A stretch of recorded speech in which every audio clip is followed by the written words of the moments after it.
Because I'm from Ladbroke Grove and other bands come from Ladbroke Grove, including The Clash. I didn't even get to see it go out on air at 7 because I was in our local pub, the Warwick Castle, and Joe, thrust his fist on the bar and demanded, "Barkeep, get this woman a triple whiskey." I do hear it from a lot of grown-up men that I was their pin-up, and that does include your future king, Prince William. Really? Because when I remember this as well, I remember there was some newspaper did a look inside William's dormitory at Eton, and it was a poster of me. Virgin Radio 80s Plus. Wendy James, hello. Hello, how are you? I'm really good, thank you. It's a thrill to speak to you. We just set things up. You are in France. Whereabouts are you? At the moment, I'm down in the south of France, but mainly I'm in New York and often in London. Those are my three: France, Paris, New York, London, mainly. I kind of tend to go between the three. You look incredible. Obviously, I can see you on a Zoom link. Unfortunately, you can't see me, but you, yeah. And wow. I can't see myself either. I've taken my image off the screen, so thank you. Yeah, you do. You look incredible, and it's great to speak with you. I was saying earlier before we started, whenever you were in Smash Hits, and you were usually on the front cover, I ran out and bought a copy. And I heard from somewhere, whenever Wendy James was on Smash Hits, the sales shot up. So that's quite a nice little legacy, isn't it?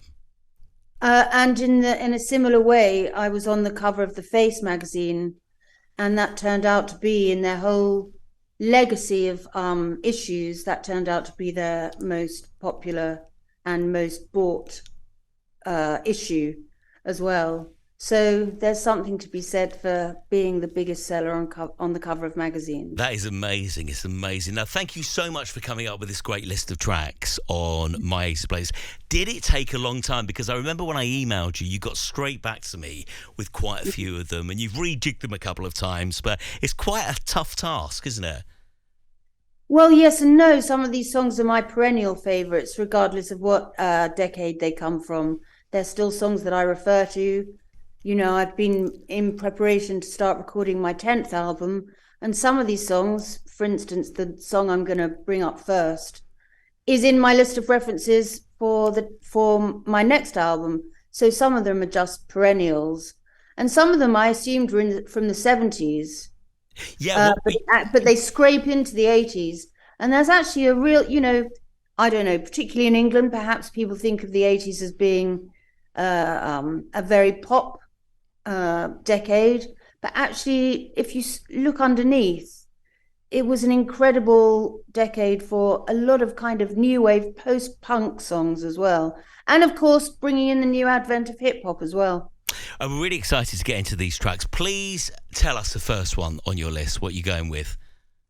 Well, Blister in the Sun by the Violent Femmes, and this song, well, like I say, this song I've even referenced as I go into recording my next album. This song is perennially important to me, and it is also in that really great movie with John. No, I'm not going to be able to remember it all. It's something about a hitman. Anyway, with no, you see, I hadn't prepared. Do you know this song? The great thing about this song is it could have been released in the 70s, in the 80s, and 90s, maybe even the early noughties. It's just got that Well, they are coming out of that late. They're coming out of the late 70s, aren't they? That kind of new wave New York sound. Although they are Canadian, I believe. But yeah, it's got that urgent guitaring that I love so much. And you just mentioned, I must just quickly ask you said that this is the week you're starting on the new album, and it's great to hear you're making new music and stuff. Can you give us any hints and exclusives? Well, it is my 10th album, so I'm going to make a big deal of it in terms of promotion, I hope. I'm working with another all-star lineup with, people from Grace Jones's band, people from Nick Cave's band, people from Thurston Moore's band, musicians that have played with me often over the last many years now. So it's my 10th album, 13 songs. The last one, of course, charted at 16 and was a double album. Mm-hmm. This one's going to scrape in as a single album with 13 tracks. And we start recording in London tomorrow on the 2nd. And you can pre-order, because every pre-order sale goes toward the recording budget. You can pre-order at thewendyjames.com/store, and indeed any of my other releases. As we go into Echo Beach, Martha and the Muffins, got a quick question for you. Love it. I mean, this is and an now amazing they're Canadian song. as well, aren't they? I think they are, yes. Yeah. Amazing song. I've got a question, though, about Transvision Vamp. At that time, going back to 89, it seemed, as far as I was concerned, that you were like quite a wild child, that your band was kind of out there where, if you kind of picture you guys on Top of the Pops, and there's been repeats recently, you were sandwiched between the Stock Aitken and Waterman artists and, the likes of Cliff Richard and blah, blah, blah. And then when you appeared on Top of the Pops, it was like hell for leather. Is that how you felt at the time? Yeah, I'm really glad of that. We managed somehow, because we did write pop songs, much in the same way as I think the Sex Pistols wrote pop songs. And because of the way I looked, we managed to straddle two separate, for the most part, worlds, which is, that proper hardcore rock and roll touring. Yeah. From, Glasgow Barrowlands to Brixton Academy. But at the same time, as you said, we would be featured on Smash Hits and play on Top of the Pops.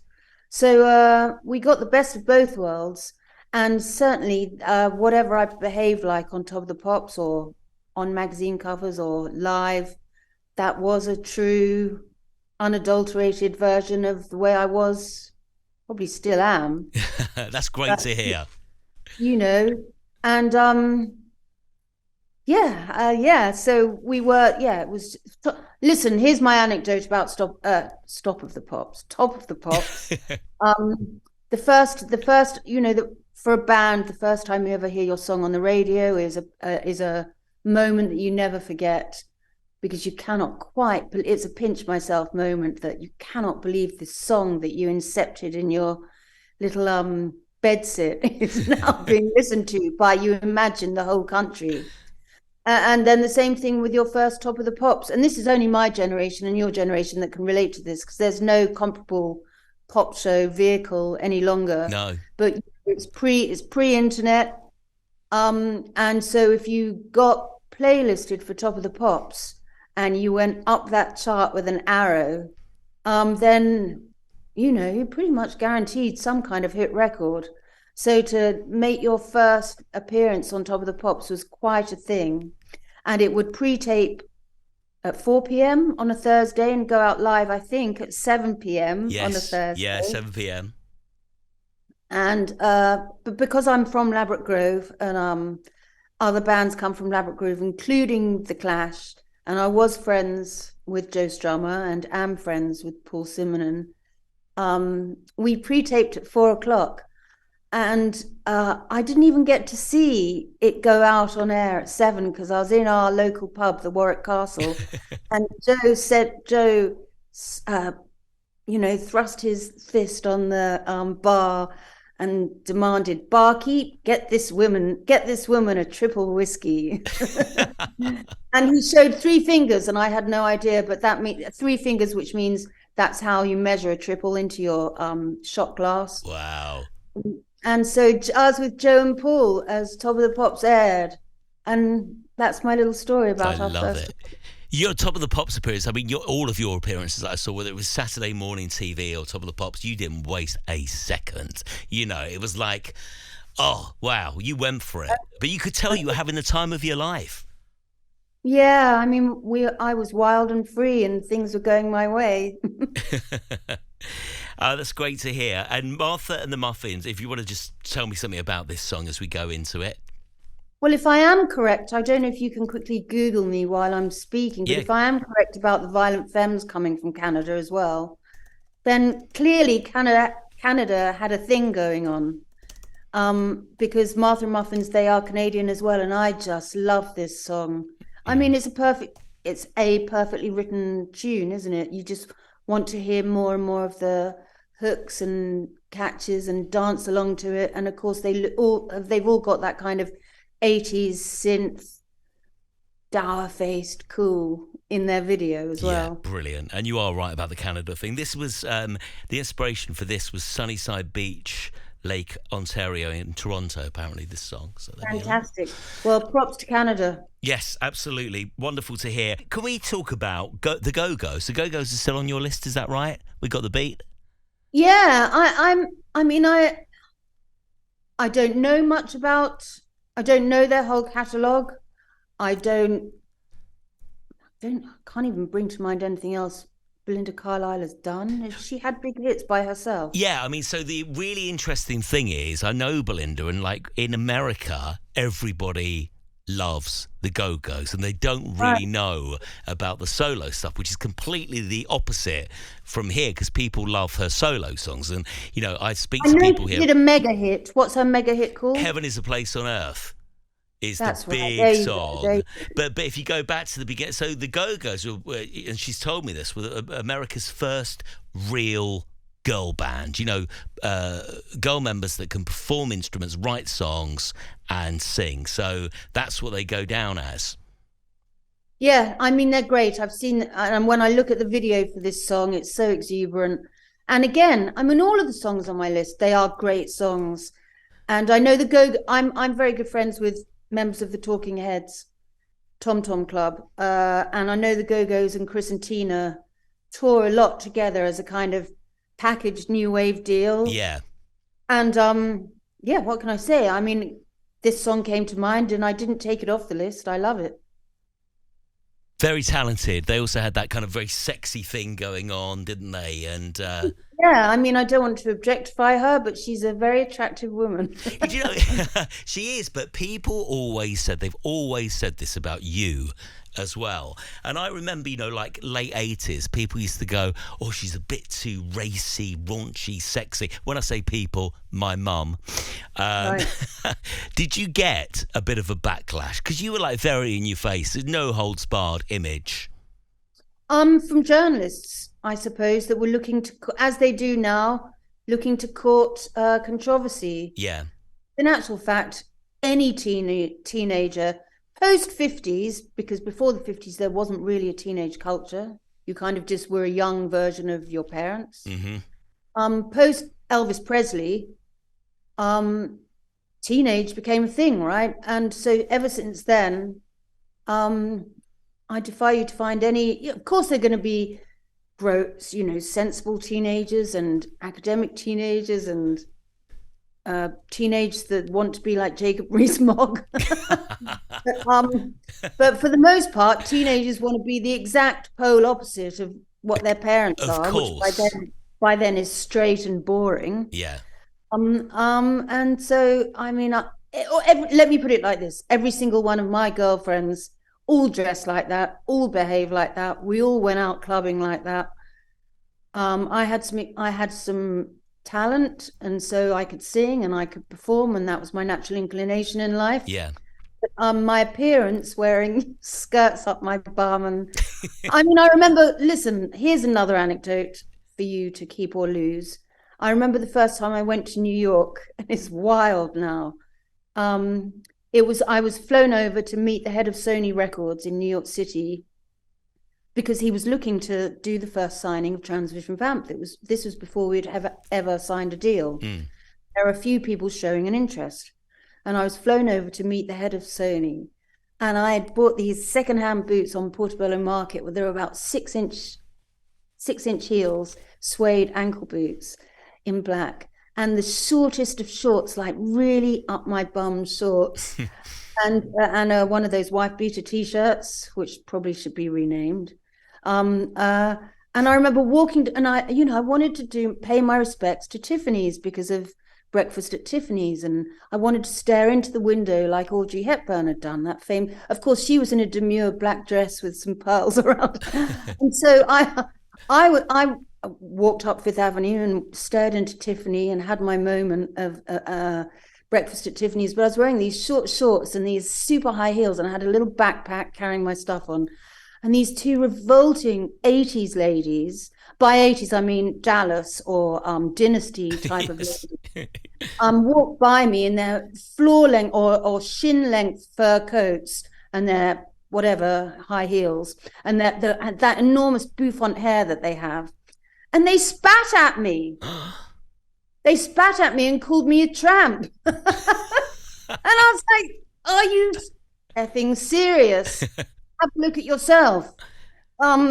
So that was my little, me, it was quite normal that you'd be walking up Fifth Avenue in a pair of shorts, looking like Jodie Foster from Taxi Driver, basically. Yes, yeah, I get it, yeah.